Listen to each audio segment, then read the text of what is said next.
the new Tomb Raider is dead on arrival. So if you remember Larry Croft, right? Netflix butchered Lara Croft, made her into a dude. As Goodburger would say, I'm a dude. She's a dude. He's a dude. We're all dudes. Well, it didn't even make it the top 10 Netflix list. This is a failure, guys. There's not going to be a season 2. I guarantee you. This show already has a lot of backlash. It didn't make the top 10 Netflix list. When are they going to learn to not screw with Lara Croft? Every time they mess with Lara Croft, it fails, right? The best thing that happens though, every time they mess with Lara Croft is we get Melanie Mack making some banger fucking content about how it's a failure, and now this happens. So, didn't make the top 10. It says it appears to be a massive failure as the show failed to chart on its top 10 list the week it debuted. So, it didn't even fucking get in the top 10 at all, and it debuted. So, it failed to generate even 1.8 million views, which was the amount of views that Prison Break Season 1 generated for the week of October 7th to 13th. Tomb Raider: The Legend of Lara Croft debuted on Netflix on October 10th. So Prison Break Season 1 beat it into the fucking... This is bad. How do people think that stuff made for modern audiences is anything good? They don't show up, guys. The modern audience never shows up. We try to tell you guys this time and time again. This vocal majority that they think they are, it's not. It's not. Look at this. This is the top 10. We got what? Outer Banks Season 4. I don't even know what the fuck that is. I don't watch it, but it got over 15,500,000 views. Nobody Wants This Season 1. Monsters, the Lyle and Eric Menendez story. Love is Blind Season 7. The Amazing Digital Circus Season 1. Ali Wong Single Lady. Heartstopper Season 3. Perfect Couple Limited Series. Unsolved Mysteries Volume 5. And Prison. The only two that I know about on here is Unsolved Mysteries and Prison Break. And you know what's sad? Is that these two fucking things, number 9 and 10, are actually probably old shows. Like, I remember Prison Break from back in the day. Is that the same show? So a brand new premiere for one of the most beloved franchises in the world didn't even fucking crack. Didn't even crack the minimum. Wow. What a fucking failure. It failed to generate even 1.8 million views, which was the amount of views that Prison Break got. This is a failure. This is bad. This is bad. And I've never heard anybody say anything good about this Tomb Raider series at all.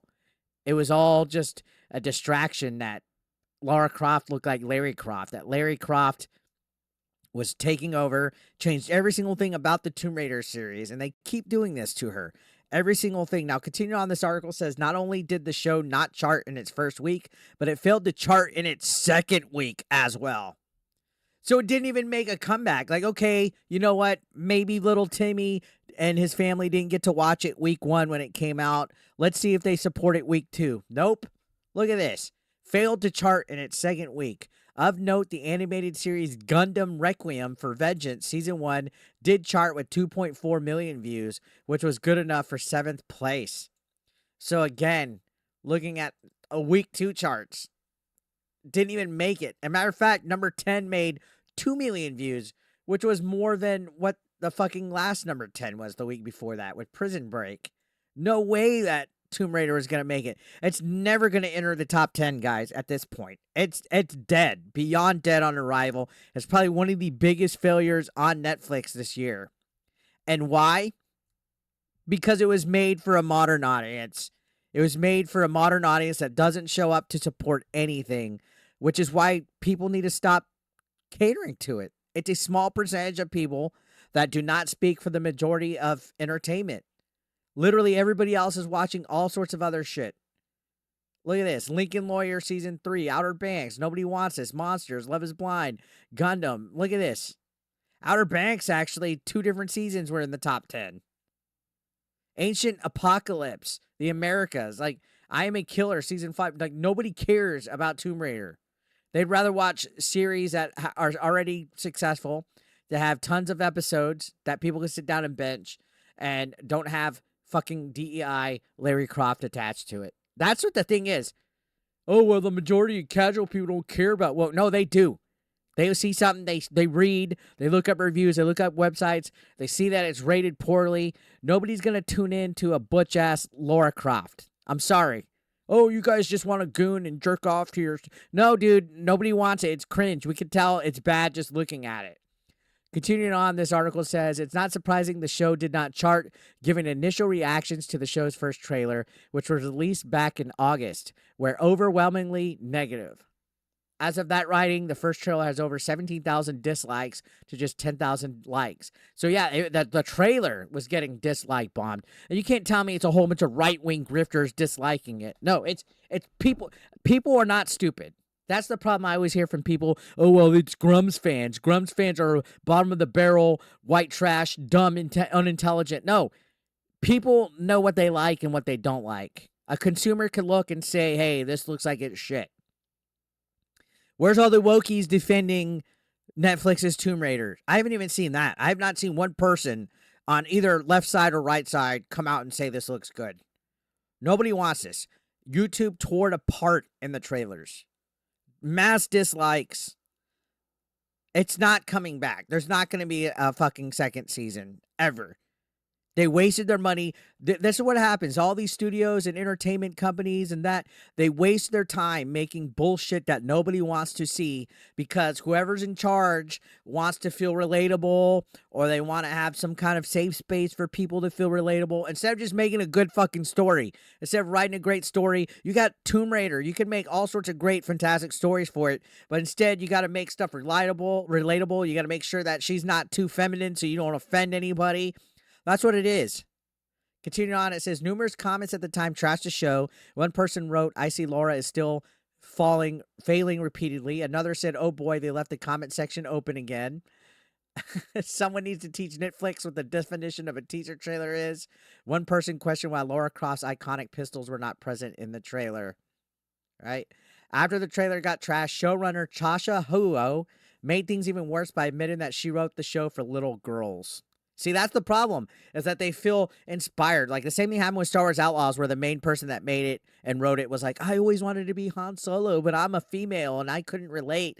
Oh, so now these people, the showrunners, they're making the show for little girls. They wanted to make it so that little girls and younger audience could watch it. And this is the quote that they said. Yeah, the hope was always that everyone could watch it. If you played this game and you have young kids, you could sit and watch it and enjoy the world with them. It's sort of a gateway drug to playing the video games if you're younger. But also, I definitely wrote it for us. For adults, for people who play the games their whole lives and really enjoyed it. And so the themes are very adult. There's still a lot of violence, but the animation, you're right, does allow it to not feel as graphic.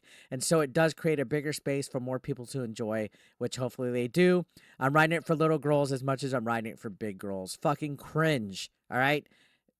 Lara Croft is inspirational to little girls the way that she was written, the way that she was. When Tomb Raider first came out, I was in middle school, and kids my age were playing the game, and I've seen all sorts of people of ages, boys and girls, look up to Lara Croft. You don't have to change her. That'd be like changing Mickey Mouse now for a fucking modern audience. You don't have to change her. She's already an icon the way she is. Why are people trying to change it? Says on top of this, Huo also claimed that Lara Croft was a cold figure because she had previously been written by men. See, there's the problem. A man created her, so she has to change it and make it appeal to a feminine audience, a modern audience, right? That's the problem, is the people coming in and writing hate men. And they use it. They want to switch things. They want to be spiteful and make a safe space. It's fucking ridiculous. It's annoying. Look at this. She says, think it was fun to be able to have one scene where she does an incredible feat of strength or agility or what have you, the Laura thing, and then another scene where she's hugging a friend and is emotional with them. I think that's something we definitely wanted to explore in terms of Laura's womanhood, because historically she's been written by men, so she's been kind of this cold figure, and I know she's not like that. So that was the exciting part to see sort of behind the veil of how she is in her everyday life. Like, oh my God, so gay. Nobody wants that. Only you do. The only Huo, the showrunner, wanted that because they needed to feel relatable to whatever character is on screen. Right? Fucking ridiculous. Ridiculous. Now, it says that they attempted to do damage control given the negative reaction to not only the trailer, but their comments. They spoke to Entertainment Weekly saying there's a desperate concern that the show is going to be too modern and not enough of the lore we know and love. Well, guess what? It definitely is not enough of the lore we love because the show didn't even crack the top fucking 10. And she goes on to say, I just want the fans to know that this is the show that we've all been waiting for as fans. It feeds into all the stuff we love from the original games. This is a show made by fans from top to bottom. My ass, dude. My ass. Now, right now, it says the show has an awful 5.3 out of 10 on IMDb, with a lot of the reviews being 1 out of 10. Wow. It failed. It's a failure on arrival, guys. It's a failure on arrival, and this show is going to fucking not have a sequel. Not have a sequel. They're fucking it up. They always want their fucking safe spaces and all their bullshit.